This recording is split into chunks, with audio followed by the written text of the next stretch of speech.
All right, we've got a packed session today. I want to welcome you all for joining today's webinar. I'm Parag with WebGility, and I'll introduce our co-presenter today, Steve, in just a moment. Just before we get into all the details of the presentation, today we're going to be covering the tech stack that you need to build a better e-commerce business. And we're going to introduce everyone to the Virtual ERP. Some basic housekeeping rules before we get into the presentation. So everyone's going to be set on mute. Please feel free to submit your questions via the question box. You should probably see that in the bottom right corner of your screen. We'll try and answer those questions. It's a very interactive session, and for those of you that have the GoToMeeting panel up, hopefully you can see our videos here as well. We want to keep this very live and engaging. Please feel free to submit your questions. And of course, we're going to be recording this webinar, so we'll send that out. So, you're welcome to take notes, but we will send that to you. We'll also email that right after the presentation. And if you'd like to get involved on social media, please use the hashtag VirtualERP, and we'll be happy to answer your questions throughout the presentation. So diving right in, today's agenda for the presentation, we're obviously going to do some intros for myself and Steve, but primarily to focus on you and how we can help you with the e-commerce tech stack and all the pain points that are caused by e-commerce chaos. We'll introduce you to what makes the Virtual ERP for e-commerce, help you understand why now is the time to actually engage and build a Virtual ERP using all the best-of-breed products. We'll also double-click a little bit into what are the best-of-breed products that can help your business and how this Virtual ERP can really come together for your company and your e-commerce operations. So jumping right in, myself, I'm Parag Mamnani. I'm the founder and CEO of WebGility. Was at Amazon in my past life and also ran a company called Gate 6. WebGility is obviously near and dear to me. Started the company almost 10 years ago and have been using my experience of over 15 years at Amazon and working with tens of thousands of e-commerce merchants, just like yourselves, in helping you kind of make sense of all the e-commerce chaos that's out there. And I'm delighted to have Stephen Power presenting today with me. Steve, I'll give you a chance to obviously introduce yourself.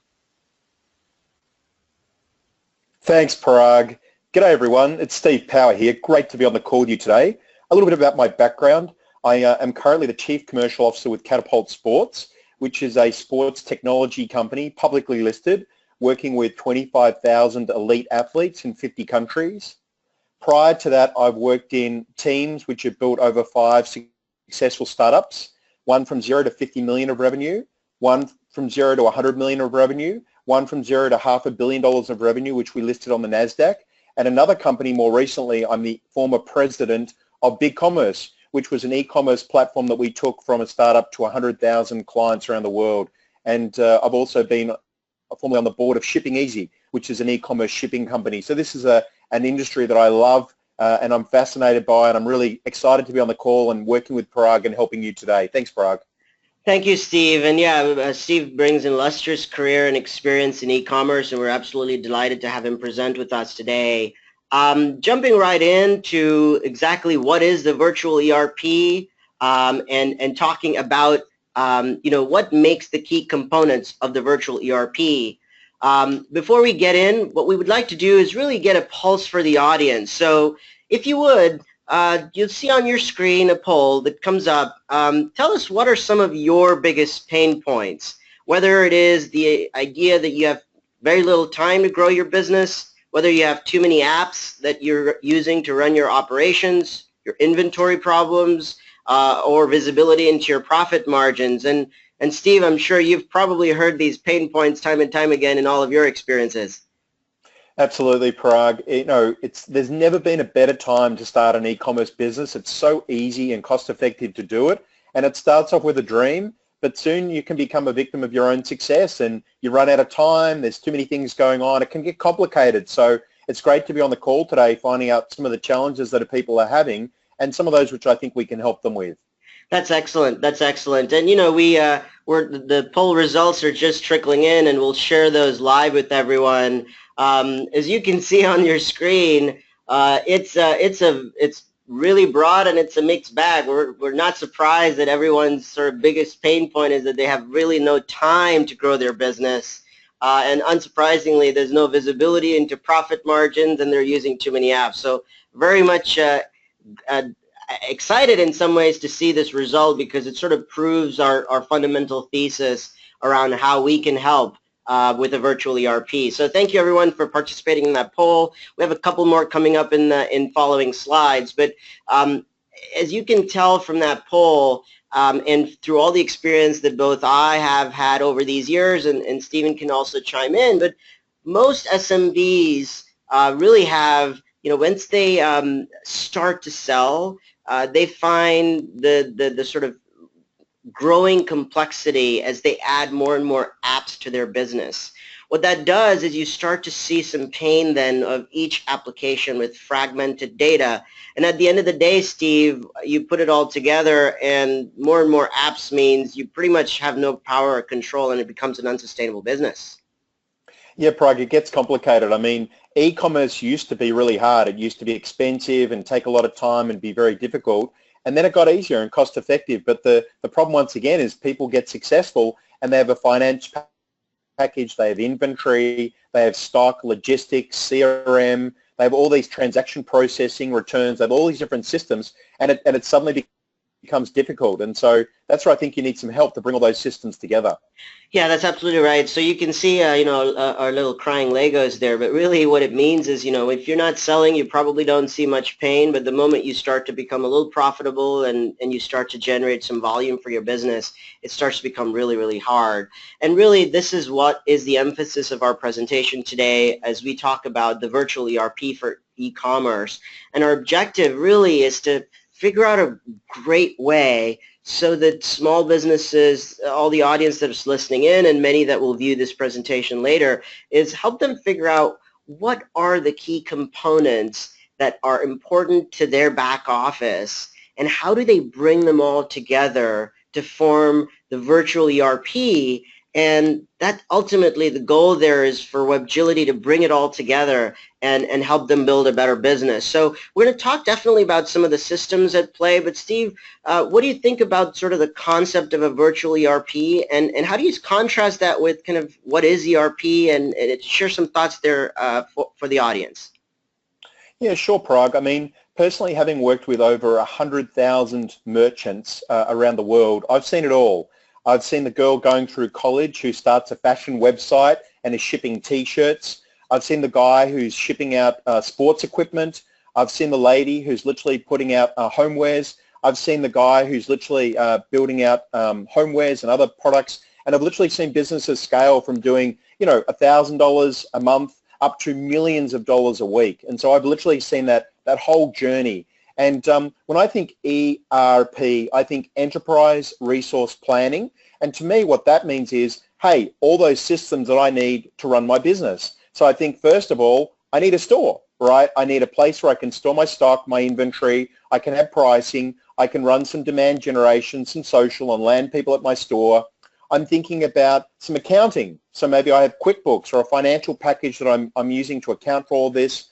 I'm thinking also that I need some shipping. So I need, how am I going to get stuff to people? In the early days, I'm running down the post office and I'm FedExing and I'm UPSing, and then it becomes more sophisticated and I'm doing those sort of things online. And I'm basically putting together all those systems and processes I need to scale my business. So that's what it means to me, Parag. That's right. Yeah, and that's a fantastic summary. And we actually had a question come up because if you think about, the concept of ERP, we're talking enterprises, but we're sort of ironically using it in the framework of a SMB or a small to medium-sized business. And this is the power of technology today, that with the help of the virtual ERP, you can actually string together all of the different key components and build a enterprise class application stack that can compete with the really, really expensive ERP systems that are out there.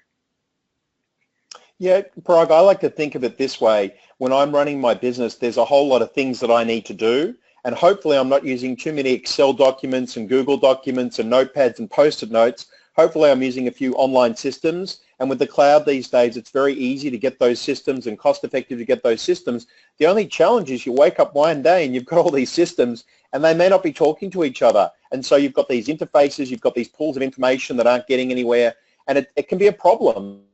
Like you become a victim of your own success. So you get to a point where you realize, hey, I need my inventory to talk to my financial system, to talk to my shipping system. I got to get all these systems talking and working together, creating that virtual ERP. Yeah, and I think you hit the nail on the head that, you become a victim of your own success because you feel that there are so many systems there that are working well, perhaps, but eventually you recognize that they need to come together. And really at that point of growth, and I would argue even for early stage companies, in fact, there are so many really, really low cost applications out there. Frankly, I find that small businesses, whether they're doing, $500,000 in gross merchandise value a year, or they're doing 50 million in gross merchandise value a year, I kind of hear the same set of pain points, right? I have all these applications, my data is siloed, how do I put it all together? How am I actually doing? What's my business health? And I think the key question that small businesses should be asking themselves is, do you want to kind of keep your business running at the same pace, or do you really want growth? And if you want growth, then you've got to start to bring everything together. And obviously you can move to a full-blown ERP system. There are many incredible ones out there, but frankly, there's a really high cost to transitioning your business to a completely new application that runs everything in one place. And I think most of the times retailers are sort of afraid that how am I going to make all of this work together? Yeah, it's interesting, Parag. I think one of the most dangerous phrases in business is, we've always done it that way. And like, I've spent a lot of time in the field, in warehouses, in manufacturing facilities, in distribution centers, and people have said to me, small business owners have said to me, but that's how it has to be. Like, it can't be easy. It is difficult. It is expensive. Yeah. And it doesn't have to be that way, does it? I mean, we're in a world now where, imagine if you could have cost-effective online systems talking to each other, and you can spend more time, heaven forbid, focusing on the joy of running that business, that dream of being an entrepreneur that you always had, versus trying to get all the numbers to add up. Absolutely. And, we were caught in two minds when we originally coined the phrase of, sort of virtual ERP, but we really wanted to enforce the concept that small businesses should not feel limited or be intimidated by the concept of ERP. They should, in fact, embrace the idea of all their systems working well together, but think about it as a virtual ERP, not as this clunky old school system that's monolithic and you need to move your business to and spend hundreds of thousands of dollars on, but really bring together the best of breed applications for each of the systems that you have. And this is really what we're trying to do is bring together all the industry leading applications and platforms together to build a system that enables the small business to be sustainable, to be profitable, and really to scale. And you get to $100 million of revenue, maybe there's some opportunity there for you to think about transition to an ERP, but really for a small business, the idea of moving to a $50,000 or $100,000 a year system kind of doesn't make sense to me. So what we're going to do is, jump right into a sort of a really important question that we've been talking about, a lot of applications being involved as part of the tech stack. I'm going to hold my comment on what I know about the industry in terms of key stats that are out there. But for the audience, I'd love to hear from you. How many systems do you use on a daily basis to run your e-commerce operations? And obviously that number is going to vary quite a bit, but Steve, I'm sure you've encountered this umpteen times, especially at your role at BigCommerce. Absolutely, Parag. And it's funny, for our audience today listening in, when we say systems, come on guys, we mean it all. So if you're running stuff in a Google Doc, if you're running stuff in a spreadsheet, if you're running stuff in a carbon book, right? If you're running stuff on the abacus, right? That's a system. Like, let's count them all. That's right. And the reality is, there's a bunch of them, right? Everything that you're doing in your business, I'm sure it has some sort of a system, associated with it. And it's funny, you wake up one day and it's a constant theme. You're a victim of your own success. You've scaled this business, and now you've got all these disparate systems not talking to each other. So I don't know, Parag, I'm betting that there's going to be a few that people have got using in their business. That's right. That's right. Yeah, well, unsurprisingly, and to your point, I think a few people probably don't recognize all the systems they're using, but clearly you've got over half of the audience that's using 3 to 5 systems and a third that's using more than 6 systems to run their operations on a daily basis. And that's incredible. That's an incredible amount of time and resources that are being invested in moving between system to system, the amount of context switching time it takes, the amount of training it takes for people to sort of use those, and frankly, the lack of visibility that creates for a business owner, for an operator, when each of their departments are in these siloed systems, and how do they all bring it together? And I'll share that stat now, but Intuit's advertised through all of the surveys they've done, the average small business uses 18 different applications to run their business. So yeah, very much a case for how do we get the small businesses really more productive in bringing all of those systems and together. So appreciate everyone again participating in that poll. So what we're going to do is try to break this all down. And it seems the sort of middle ground that we saw was about 3 to 5 systems, which is perfect because we want to focus on 5 of the key elements of the tech stack. There's several of them, of course, but we'll focus on the top 5 here. And the first and foremost, of course, is the way that you sell. So you've got stores and storefronts and social selling. And Steve, I know this is very dear to you because you were running big commerce for a long period of time. Talk to a little bit about, what's the complexity of having a storefront and so many choices available out there. How do small businesses sort of choose and figure out how to integrate them together? Yeah, it's a great question, Parag. I mean, if you go to Google and you Google e-commerce platform, there's hundreds of them out there. And why is there so many? Well, I guess first of all, because there's a lot of people want to do it, right? There's a lot of people have a need for an e-commerce platform, so there's a lot of providers.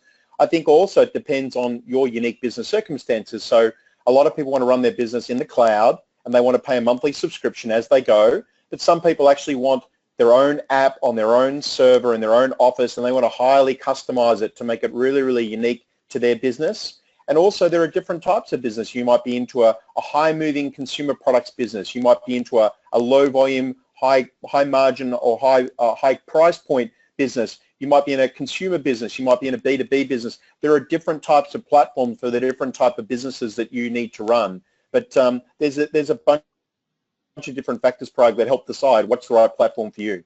That's right. That's right. And, many people even don't have just one store, right? As we look at our customer base and all the prospects that come to us, it's not surprisingly, many of them are exploring a brand new platform because of one reason or the other. But in most cases, they have multiple storefronts that they're running. And so that makes integration an even more complex challenge because now you've got to figure out what's running on one store versus the other. The second key component of the stack, of course, is not just the storefront. And, obviously we have the Goliath in Amazon as a marketplace. We have up-and-comers like Walmart marketplace and Etsy. But marketplaces are also very, very critical. It's not enough for a company to just survive with their own store. Talk to us about marketplaces and kind of what does that dynamic create in terms of chaos for the business? Because now you've got yet another avenue or multiple places where you now need to kind of list your products. Yeah, that's a great point, Parag. I mean, omni-channel retailing is a big buzzword and it's important to understand. The reality is there's a lot of prospective clients for your products and services out there. But how do you get to them? Can you do it all through your own store? Do you want to go to a marketplace like eBay, like Amazon, like another location? Maybe you have a physical store as well. Maybe you wholesale. Maybe you white label. There are all these different ways that you can be distributing your products and services to market. Now that's great, but once you start exploring all those other channels, it can dramatically increase your complexity. And you need to know, what are your fast-moving goods? It could be different by the different channels. What are your profit margins? What are your supply costs? Are you managing your inventory effectively? All those dynamics can be multiplied by X when you open up those other channels. So suddenly you're scaling your business, but your complexity can also increase at the same time. So it's super important you understand which marketplaces you're operating in, but also that your underlying infrastructure can support that. Yeah, and it's really sort of tying into the tech stack 1 and 2, if you will, the storefronts and marketplaces. These are all places where SMBs need to have their products listed, right? You must have visibility and exposure across these channels. And inevitably, the more channels you add to your business, you have the complexity of bringing it all together, understanding what's selling where. And of course, you bring offline systems and point of sale into the equation, and you know, it's a whole different ball game even then. The third piece of the stack, which is probably the most impacted because you have all of these different systems in place, is your inventory. And you know, everybody knows, you know, you got to have a central place to manage your inventory, and of course, not Excel, right? Not Excel. It's absolutely right, Parag.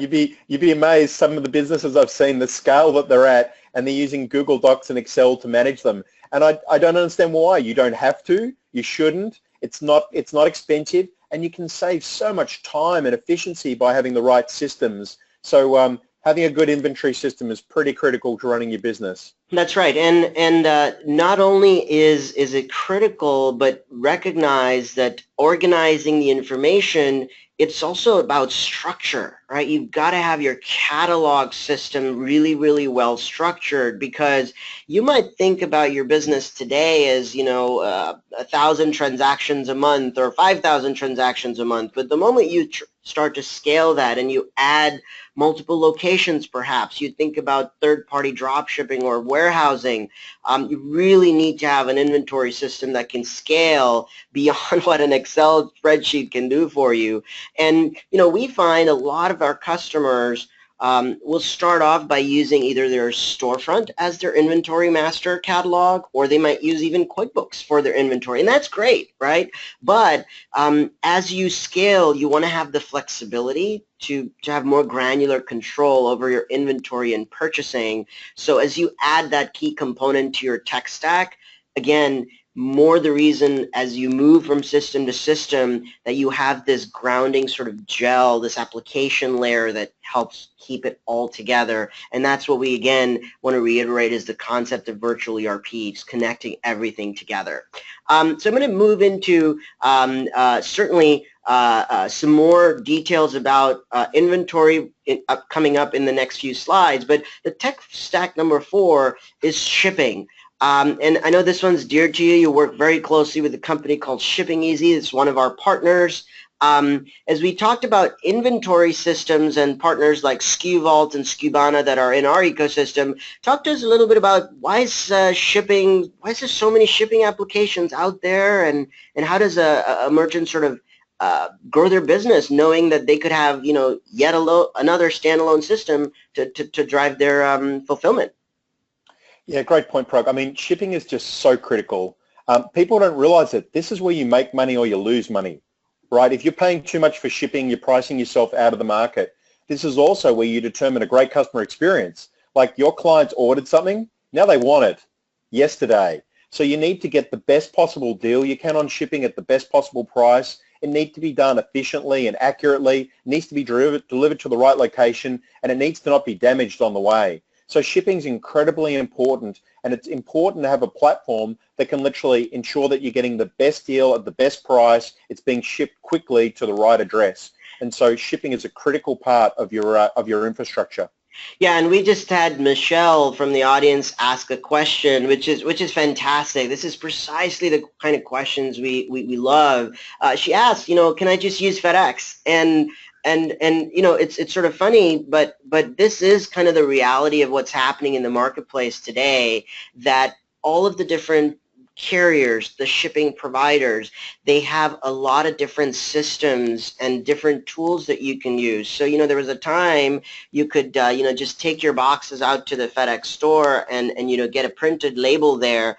But now, you know, time is money, and you've got limited margin to work with in e-commerce. So to your question, Michelle, you certainly can go to FedEx, or you can use FedEx Online and FedEx.com to print out a label, but recognize that you're missing out on a lot of powerful capability that, for example, partners like Shipping Easy and ShipStation can drive for you, where you can now, number one, automate your labels, so as soon as orders come in, you can print a label dynamically, not available when you go try to do it on FedEx.com. You can also compare rates with other carriers as you run into those situations. And really, even once you've shipped, the process is just half done, because that tracking number needs to be sent back to the customer. And you've got to integrate that shipping data and your cost into your accounting system, so that you can really figure out what happened. And Steve, again, I'm sure you've seen this time and time again, where you sort of really have to weed through all of the noise that's out there about all the different systems and really find the right system that will work for you. Yeah, it's a great question from Michelle. And look, I wish I had $1 for every time I've heard a story about a merchant standing in line at the post office, right? Standing in line, waiting for their turn, pulling out their quarters and nickels and dimes and paying for their shipping, and then seeing the package go off behind the counter.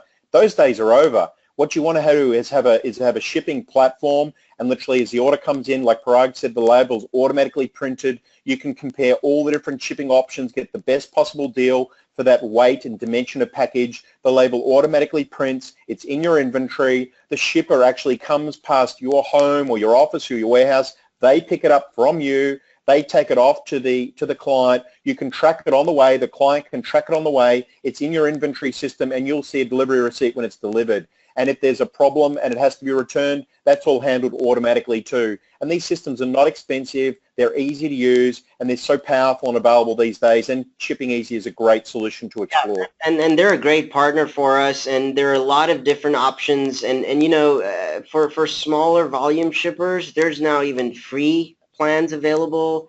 But as your business grows, you want to get a solid partner for each of these capabilities. And once those systems are in place, don't think about shipping as an isolated system. That's the other real key here, and the emphasis on the virtual ERP, because shipping's not just a singular function of delivery to the customer. There's a lot more intelligence and financial data there that you can really benefit from, which is a great segue into our fifth stack, and one that is of course very dear to me, because this has been kind of the foundation of where Webgility got started, is really trying to solve the financial sort of health problem that a lot of SMBs are plagued with, because they look at accounting as simply a end of month compliance exercise that they can hand over to their bookkeeper or accountant. But I think most of the times they forget how critical your accounting system is to really smarter business decisions. Yeah, it's critical, Parag. I mean, this is where money is won and lost. Like, you've got to know, you're making money on things, you're losing money on things. The things add up, and I hate to say it, I've put out plenty of white papers and articles on social media, but you got to pay your taxes, right? And if you don't pay your taxes, you can get into some hot water. And this is where it's really important, if you're selling things across North America into different states, that you are complying with the local taxes and regulations. And with the right accounting system, you can do this all automatically. So this is really important to get right. Yeah, absolutely. And how perfect the timing. We have Tom in the audience who's asking that he's actually nervous about automation. And again, I can't share with you how many times we see that, because again, number one, there's an inherent fear of change.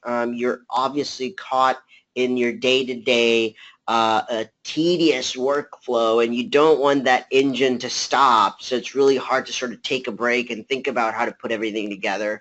And then there's also this element of trust, which I think is absolutely critical, right? Most SMBs that we encounter face exactly this nervousness, because they might not trust whether that provider has the right set of tools for them, whether they can entrust that provider with the data.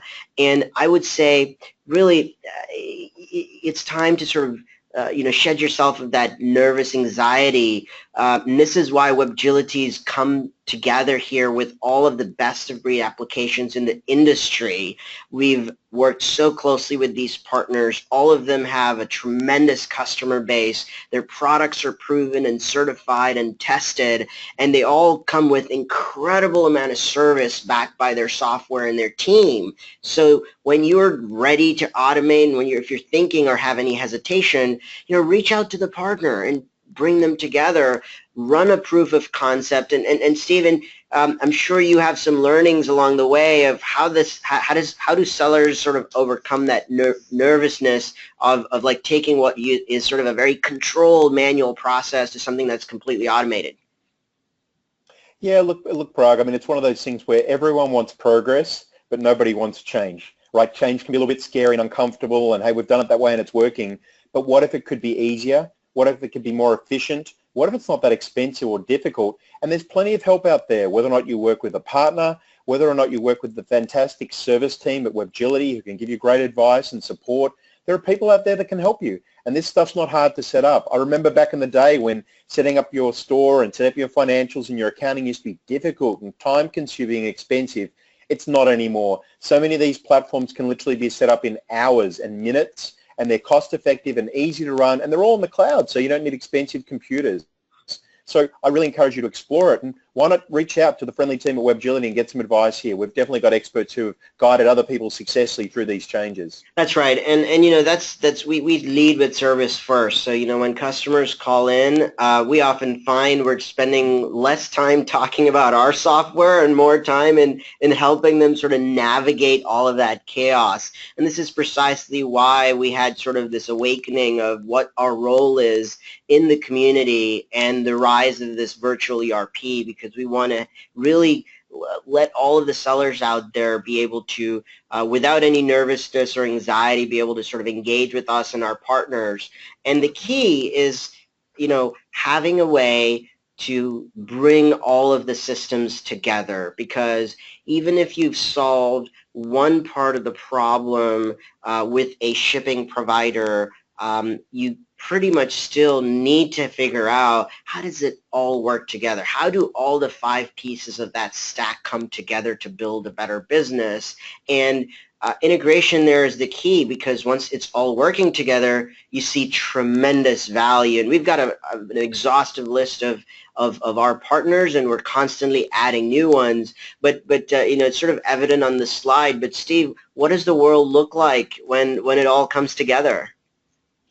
Look, it's a wonderful place, Parag, and it's not a pipe dream anymore. It's quite straightforward and easy and cost-effective to do. But imagine a world where you get up in the morning, your orders have come in, people are dispatching stock, your inventory's all under control, you know your profit, you know your margins, you know your stock turns, you know what's fast-moving, you know what you've got to cut back on, your shipping's happening, it's efficient, you're running your business, you're actually enjoying doing what you're doing. You're enjoying that dream you had when you first started the business to become an entrepreneur, and you're not stressed and you're having fun, and you can focus on important things like growth, like customer service, like your team. And so it's a really great place, and I'm telling you, it can be done. It's not hard anymore. Absolutely. And Pamela in the audience brought up another question here, which is all too common, that she's worked she says she's worked with a number of different providers before. She's been through the pain many years ago of trying to integrate systems, and it's been painful. And there's sort of you're sort of burned from the past, and it's difficult to overcome that. But really,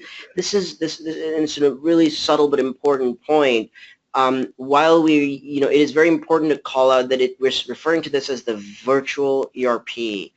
It is not about heavy lifting and migration into a massive new system. It is not about having to transform the way you operate your business. The key is that you need a system that's going to be plug and play, that connects with all the best of breed providers, that doesn't require your team to spend countless number of weeks in trying to figure out how do they talk to each other. It's got to be point and click. It's got to be, of course, there's help there if needed, but really the systems really need to kind of talk well with each other. And I think it's important to recognize that there was a different time when, you had to create manual Excel mappings and really figure out with every vendor how things are structured, and things have become much simpler. It's much more plug and play. I mean, we have customers that in a matter of minutes can connect their account to their BigCommerce or Shopify or Magento store, click a button and log into their QuickBooks Online to authorize, and boom, their data is flowing from their sales channel into their accounting, and their systems are connected. We have this, so we'll kind of get into that with some of our case studies as well. But one thing that sort of comes up when we kind of put it all together is it would be great to learn from customers, from the audience today. When you look at the at your business, a key question that is how often are you looking at your profit margins? And I think we chose the phrase profit margins very carefully there, Steve. Yeah, absolutely. I mean, if you don't know your profit margins, you could either be doing really well or you could be going broke pretty quickly. And so it's critical to have an understanding of them. And me personally, I like to know them pretty frequently. It's not a good thing to find out at the end of the year at your accountant that you lost money, right? You want to know, pretty quickly what's going on with that new range, what's happening with that old range. Can you afford, a competitor's running a promotion, can you afford to match them or beat them? I think it's a really, really important thing to understand in your business. That's right, and I'm seeing some of the poll results come in, and we'll give it 5 more seconds before we close out, but I would be very fascinated to hear how business owners and operators kind of look at this very, very key element of their business. And I'm absolutely not surprised to see that over 60% of the folks on that are listening in, this is very representative of the market today, that almost 60% of the folks are looking at their profit margins on a monthly, and 5% of them are looking at it on a yearly basis. And really what this comes down to, of those 25% that are thinking about this on a daily basis, it's that fear. It's that lack of integrated systems. You sort of don't know where to look to find this information. So not surprisingly, most of our audience is waiting until the end of the month. And Steve, to your point, you can't really act in this environment if you're waiting until the end of the month to figure out what's going on with your margins. Absolutely. I mean, a month is a lifetime in retail. I mean, at the month, the promotion's done. It's over.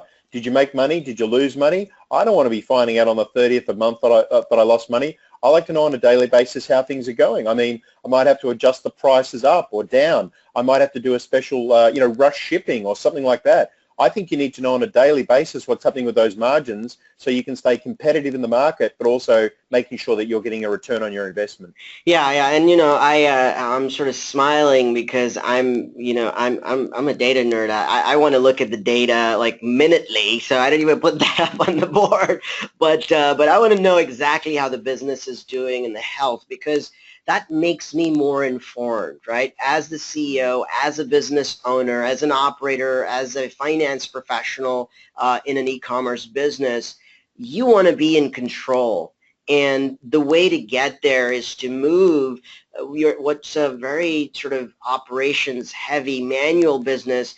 Automation is the key. And right now is the time for businesses to automate. I mean, I can't think of a better time. Can you, Steve? No, I mean, like we know, Parag, from our time in this industry, it used to be difficult. It used to be time-consuming. It used to be expensive. The systems didn't exist. Now they do. It's easy. It's simple. It's fast. It's cost-effective. This technology is readily available and out there, and so now is absolutely the time to be doing it. That's right. And I think one of the fears that probably comes up, we obviously talked about nervousness and trust and so forth, but one of the fears is, well, how do I pick the right partner, right? What is the right solution that'll work for my business? And this is really why the virtual ERP exists, right? This notion that we work with the leaders in each of these categories. We've joined forces with all of them. And this is obviously the first in a series of many webinars we'll be doing where we'll bring in several of those partners into the fold. So please, of course, continue to join us and look and follow WebGility for more and more information. But really it's about centralizing operations and bringing the data across all of these different systems so you've got an automated business. And now's the best time to get started, right? And I think what might make this much more of a realistic, I guess, bring a sense of reality to this concept is maybe we share some stories, right? Some case studies, and we have a couple on board here. One is from one of our customers is Product Bond, and as you can see from their tech stack to the right, they're running their business with QuickBooks for their accounting, and interestingly, they're using desktop version of QuickBooks, so they're running with a partner of ours called Novel Aspect that does hosted QuickBooks. They're using BigCommerce for their store. They use Shopify. They're selling on Amazon and Jet, and really they're bringing all of their business functionality together with WebGility at that core, that glue, that virtual ERP that kind of brings that stack together. And Steve, I think you're familiar with these folks. You can see how their challenges have transformed to actually competitive advantages by incorporating this virtual ERP. Yeah, great story, and congrats to the team at Product Barn. They've obviously done a really good job here. I mean, to have scaled from 30 to 300 orders, that's a serious business, right? And you can see here the complexity. I mean, they're running a variety of different systems and platforms in their business, and so this is where having the virtual ERP is just so important, Parag, because I mean, how could you run such a sophisticated, fast-growing business without this sort of technology? So they're obviously doing a great job of it, and they're a great example of, hey, you can do it too. If they can, you can. And the other thing I'd say is, if you're not doing it, your competitors are. So you don't want to fall too far behind the competition. But I think this is a great example of what can be done. Yeah, and what's fascinating to me is, you start off with kind of the simplistic pain where you say, what is most bothering or impacting my business today? And it might be, inventory is very painful, or, my order processing time is too long. But when you kind of dig under the cover a little bit, what you realize is that that's just one of the byproducts of all of the systems being in isolation. So you start to feel that pain at different times of the year. In your high volume months and days, you see the inventory and fulfillment pain, and in other times you're trying to make sense of the financial data, and that's painful, or you're looking for ways to grow and you say, well, I got to list my products on another store. But really, as your business grows, it's important to not just look at a pain point in isolation, but kind of think about it holistically. And again, with the beauty of the virtual ERP, you can put that tech stack together and really get your business successful. And we're going to share one more story today, and that's a company called Club Ride Apparel. And the founder of Club Ride, Mike, who we work very closely with, Mike runs an incredible, business there, and he founded it in 2008 and came to WebGility with an incredible sort of challenge of he was overselling all the time. And that leads to customer service issues and impressive tech stack, right? They're using NetSuite. Even then, they're sort of struggling. Yeah, it's really interesting, Parag, isn't it? Because you say to yourself, if you're saving 50 hours per month on data entry, what can you do with that time? Like, that could be time that you are saving money on because you're not paying people to do that work. That could be time where you're doing more productive work. Or if you're a smaller business, that could be time you're spending with your family or spending doing other things. So these things can have a pretty profound impact on your business. I think the other thing is so many merchants start off by trying to solve a problem, like I want to be more efficient with my stock turns, or I want to be more efficient with my margins, or more efficient with my shipping. Then once they put this infrastructure in place, they suddenly see all these benefits they didn't realize were possible, like I can run more efficient promotions, I can go across the whole of North America, I can go into omni-channel retailing. So there's lots of hidden benefits that once you've solved your initial problems, you get to leverage when you have a really good ERP virtual system in place. That's right. And, one of the things to point out about Mike and Club Ride is, they sell across 300 retail locations in the U.S. And so very, very impressive. And it's really important to point out, this is why the virtual ERP is not just for the smaller businesses. It's absolutely, as you scale and grow, and even when you add NetSuite to the equation, which itself is an ERP system, but you're leveraging NetSuite for its power to do a lot of your accounting capability, but you still want to utilize a partner like Square when you have, various retail locations. Let's say you want to run a pop-up store, you want to experiment with a point-of-sale quick system. You want that not to be an isolated, experiment where your operations folks are going bonkers because you just went and did a sale using an Excel spreadsheet, and now they have to go manually key in all this information and try to figure out how they ship out all of your products. So, no matter the scale of the business, you kind of really need to think about all of the key components and bring it together.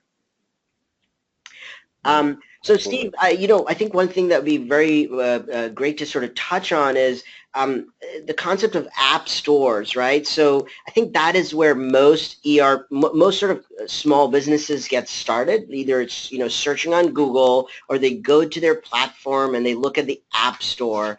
And I know various app stores have a variety of models on ratings and scoring and so forth, but give us a little sense of how does a small business maybe sort of weed through that noise and kind of figure out what are the key app categories, what are the big app providers, how does that all come together? And of course, that's something we're trying to do here today is really give a solid foundation for those key stack of components.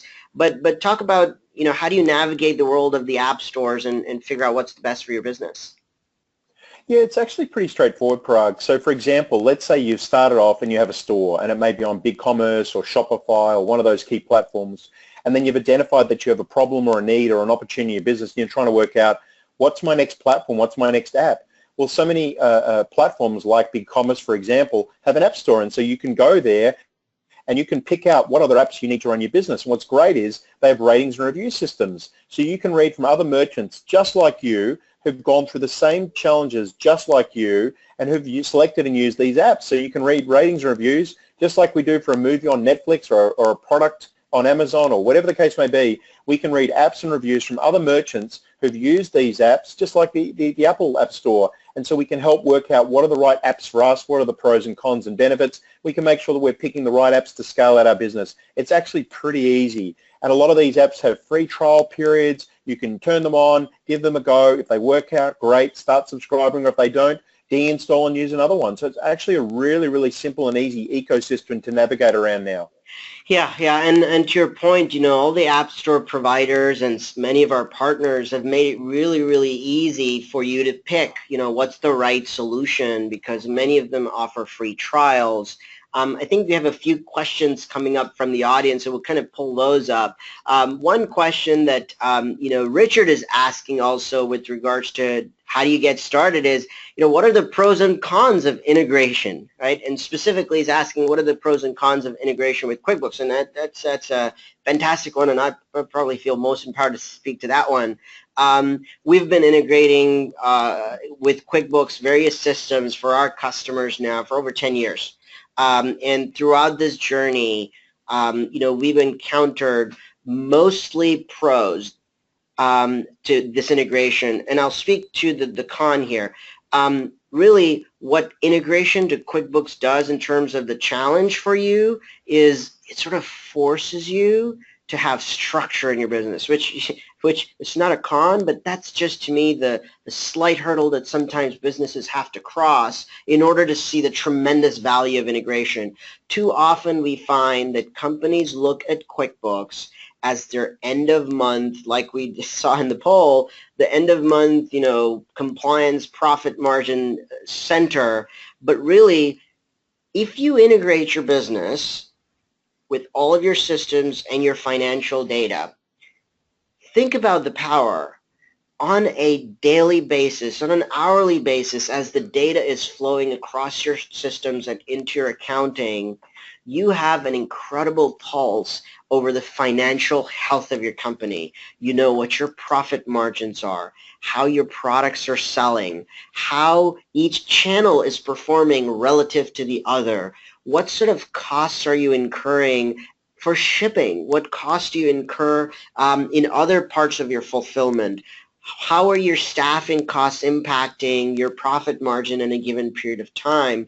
And in fact, and I'll do, of course, a shameless plug here, but with our Unify product, when you connect to your accounting system, we're even able to provide to you information about what products are out of sync between your accounting system and your online channel. And so it's not just about a one-way, one-time push of data into your accounting. It's absolutely important to use your accounting system and all of your systems in harmony together to build out this virtual ERP. And I'm sure, Steve, you heard about accounting and kind of its lack of focus. I know it's sort of a unsexy word, but it's so critical to a business. Yeah, look, God bless the accountants out there, but it's not sexy, but it's so critical. You got to get this done, and you got to do it right. And the platforms and technologies now exist to do it simply and cost effectively. So definitely something to keep an eye on, particularly when you got to pay all those taxes and other things. Yeah, and we have Mark here who's asking sort of, he's obviously got a comment for us, which is that this is all very generic, and can we give them more specifics? Absolutely, in the context of this presentation, we're definitely going to be doing a lot more webinars that'll dive into every one of these concepts. But we have a team that's here that can help you to understand each of your scenarios. But I'll dive in just a little bit since we have maybe a couple of minutes here before we wrap up. As you think about your business and integration, let's get really, really in-depth here, right? So we talked about some of the components of the tech stack. So say you're running on a big commerce store. Say you also have an Amazon store. Say you have QuickBooks Online. And now let's say you just want to have these three systems, and of course there are so many more involved. But let's say you want to connect these three systems together. What does it take? Well, in the journey that you would have with our product called Unify, you'd basically simply sign up for an account. You're presented with a point-and-click interface where you select BigCommerce, you select Amazon, you enter your login and password for each of these systems, and now you're connected. You then click another button, say, I'm using QuickBooks for my online system, enter your login credentials, boom, QuickBooks is connected. Now we have a simple interface that is behind the scenes automatically pulling all of the data from these systems, presenting it to you in a central dashboard. It's pre-configured with the best practices of how that data should be recorded whenever you make a sale from BigCommerce or Amazon, how should be transacted and placed into QuickBooks. And we have a fabulous set of configurability and control behind the scenes where you can test, you can undo whatever you think might not have looked correct to you, go down to the field level and make adjustments, change your invoice templates, change your logos, change the way that your products might be matching. It's all very easy and configurable in a point-and-click interface. And, if that seems like you don't want to spend the time in that either, no worries. We've got a great onboarding team, and they can help you bring all these systems together. And we encounter this on a daily basis where customers are thinking about integration and automation, but it's really about overcoming that initial fear and getting into the simple connectivity, because I'm amazed when people actually go through the process at the end of the day. So many of them sort of come out and say, whoa, is that really happening, or is that magic? Like, what just happened? How did my data just automatically flow there?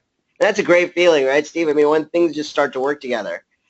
Absolutely, and they do. Thanks to APIs, automated programming interfaces these days, like you said, Parag, it's so often it's just a case of putting in your credentials and the system's just talk in the background. Gone are the days when you need someone to come out and write code and connect wires and other things. It's literally the systems talk together seamlessly in the background. Yeah, and Scott here brings up a great point. He said, you've mentioned various categories of apps, but I see one thing that's missing, which is analytics and reporting. Well, Scott, you are absolutely right, and it is a very, very critical piece of the equation, but I'll share with you how we think about analytics and reporting. Analytics and reporting is the outcome from the aggregation and integration of those systems. So you are spot on. When you have a virtual ERP and you've connected these systems together, that is absolutely what our Unify application's built to do, which is connect the systems together and present to you an incredible dashboard that shows you at a SKU level what's selling, which channel's performing better than the other. And frankly, you can go to some of your individual storefronts and individual systems to get some pieces of that data, but we bring it all together. Again, by the virtue of being connected, we know the context between the different systems. So we're tracking a product all the way from its purchasing in the accounting system, because you have a cost factor there, through its journey to the sale. So we're tracking the revenue, the taxes. We also track the shipping costs that might happen, and we bring it all together, and we're one of the only systems in the market that'll be able to tell you the profit margins that you have at an order level, so you know exactly what's happening with your business. And analytics, I know, Steve, is sort of a near and dear to you, because that was one of the massive features I saw that was coming out of BigCommerce just a couple of years back. Yeah, I mean, analytics and reporting is so important because you can see patterns in the data, right? You can see patterns and you get actionable insights, and so you can see, wow, I've got this fast-moving product. It's a high margin. It's very popular. Buy more of it. You've got a product that's not very popular. It's low margin. It's not doing so well. Cull it. So it's like the data is incredibly important. You see trends and other things that you can leverage to run a better and more efficient business. And so analytics and reporting is super important way of the way that we operate our business. Yeah, and I'm seeing a stream of questions trickle in as we're coming across the finish line. But Scott talks about how do you customize these reports and dashboards, and we've got tons of capabilities there. And obviously, as we work with more and more merchants, we find everyone has so many nuances of the way that they run their business, and that's an incredible challenge. So one of the key things that we do as a company is we're always keeping our ears open for feedback on what else we can do to continue to empower our customers. In fact, just in the last 2 months, we've done 4 significant releases of our analytics and reporting package, and we'll be happy to sort of share more data with everyone. I'm really sorry that we can't get to all of the questions, but really appreciate all of the feedback. Before we wrap up, we have Chen also that's pointing out, and I appreciate the comment that we have a lot of capabilities in our analytics and reporting, and we really need to continue to enhance those capabilities. Before we close out, I want to take this opportunity, of course, to thank Stephen for participating in today's webinar. We really appreciate your time, Stephen, and your insights were very, very valuable. And of course, with the help of Virtual ERP, I'm sure you'll attest that the future is really bright for small businesses.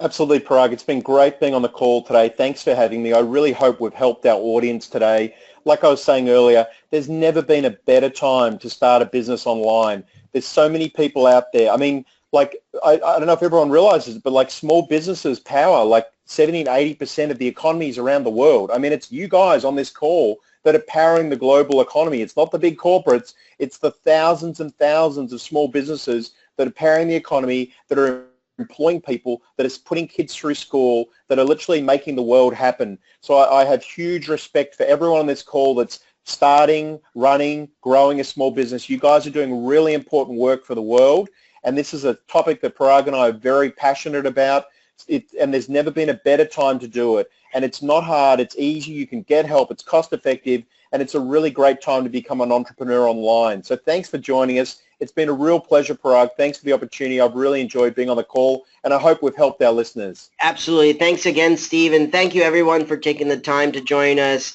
As we started off at the beginning, we want to help you build a better business, and you might feel like the giants have got the edge here, but no, small business is the power that drives our economy, and it's just a matter of how you can optimize your operations and automate so that you are much more competitive and you can build a better business. So again, thank you all for joining. We'll send out a recording of this webinar, and feel free to reach out to our team if you have any other questions. We look forward to hosting you and many, many more. Thanks again, Stephen.